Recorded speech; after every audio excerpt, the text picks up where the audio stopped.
एक निषाद बेटी के साथ जो इन्होंने अयोध्या में किया समाजवादी पार्टी के नेता ने, क्या ये ठीक था? क्या एक निषाद बेटी की इज्जत के साथ खिलवाड़ समाजवादी पार्टी के लोग करते हैं? हमारा मंत्री डॉक्टर संजय निषाद वहां जाकर के उस बेटी की हालत देख करके रो पड़ा था और इस कह रहा था ये है निषादों के साथ समाजवादी पार्टी का कृत्य।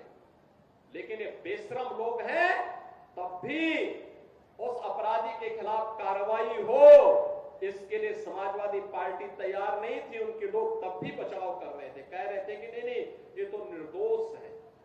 अरे निर्दोष क्या है? सब कुछ तो उसका प्रमाणित हो चुका है और उसके बाद भी निर्दोष बोलते हैं उसको।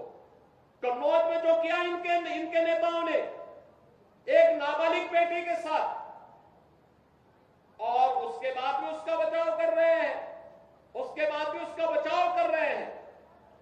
क्या ये सच, ये सही था क्या जो कन्नौज में इनके नेता कर रहे थे? क्या ये सच सही था क्या? आज तो प्रमाणित हो चुका है कि इनके कृत्य क्या है। बहनों और भाइयों, यही समाजवादी पार्टी की वास्तविक पहचान है। क्योंकि ये लोग जब से सत्ता में आए थे लगातार यही काम करते थे, व्यापारियों को लूटते थे, बेटियों की इज्जत के साथ खिलवाड़ करते थे, गरीबों की जमीनों पर कब्जा करते थे, दबंगई के बल पर गरीबों की जमीनों को कब्जा करते थे। याद करिए जब मार्च 17 में सरकार बनी थी और सरकार बनते ही मैंने कहा था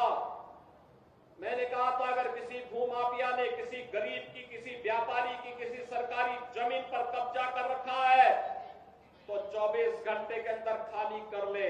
और मैं फिर कहूंगा कि अगर किसी माफिया ने किसी गरीब की, किसी किसान की, किसी अन्नदाता किसान की, किसी व्यापारी की जमीन पर कब्जा किया है, वे कृपया एक बार खाली कर ले। अगर खाली नहीं किया तो जो उसकी भी होगी उसको भी हम जब्त करके गरीब में बंटवाने का काम कर देंगे।